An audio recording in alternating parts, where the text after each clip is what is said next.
tuning into Base Wave. Hi guys, it's Base Wave. Welcome back to another episode of Everything IS. I'm Bruna.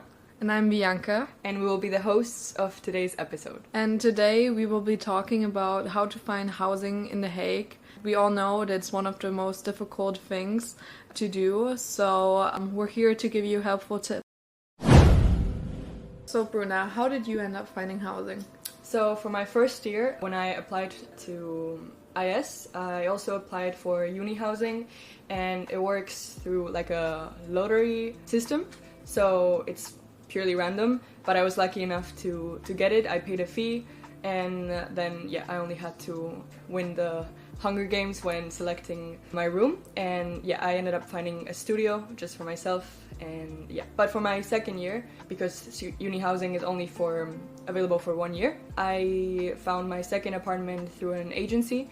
So I paid an agent, and I found housing with another friend, and now I'm all set for the next 2 years.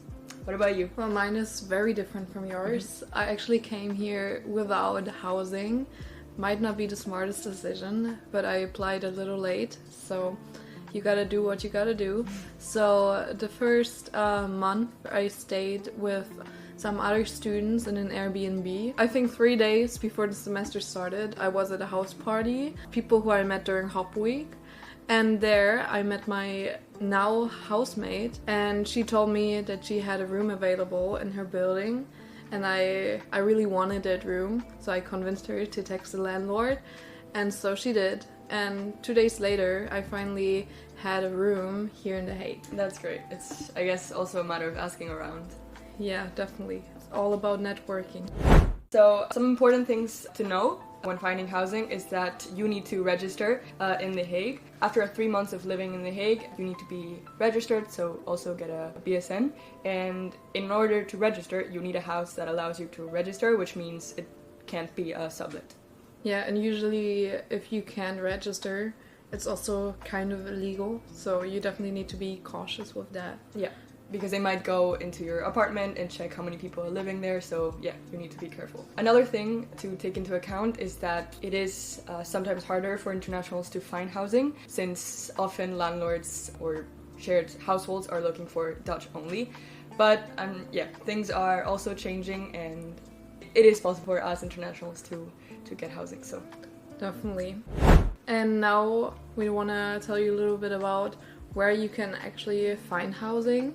For example, you could go on Kamernet. It's a website where mostly shared households are renting out a room in their house, and there the rent often is low compared to the rest, but it's also a housing like war to get this place. And I would say 9 out of 10 times you're actually living with roommates there. So if you're into that, that's an option.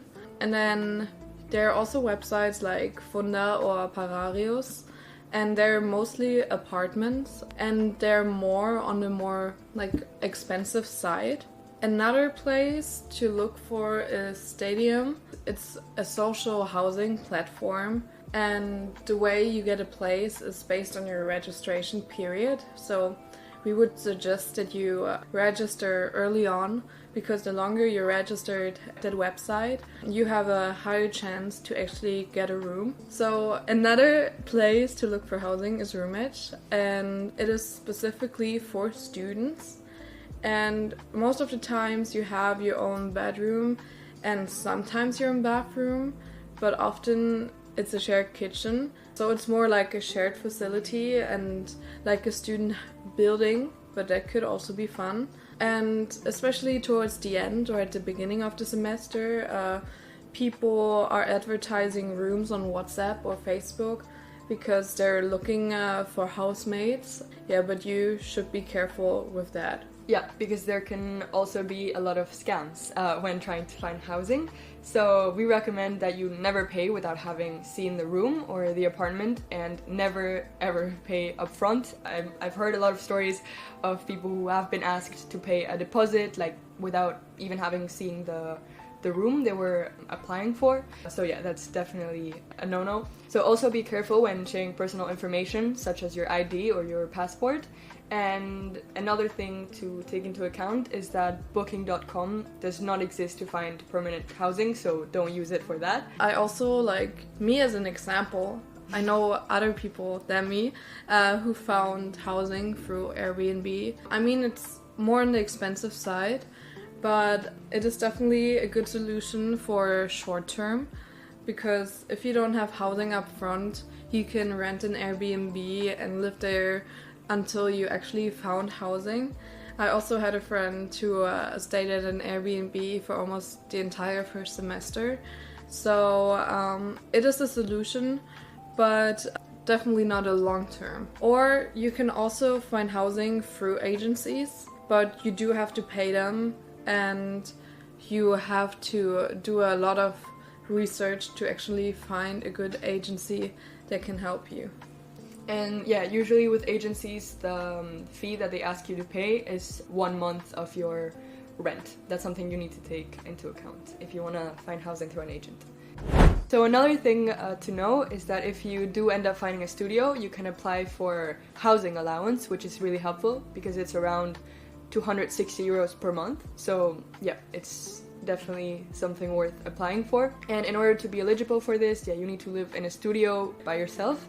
And it has to be up to a certain size, so it cannot be too big, and also up to a certain price. So if you exclude, I think, utilities or service costs, it can be around 450 euros max. But yes, it's maybe finding a studio might be more expensive, but if you take into account the money you would get from the housing allowance, it might be worth applying. So as you can see, finding housing can be a little difficult, but there are many different ways to find housing, so don't be discouraged. And worst case scenario, you could set up a tent at Spau. No, just joking. Don't actually do that, please. Yeah, so we really hope these tips were helpful and that you find housing really soon. See you in the next episode. Bye.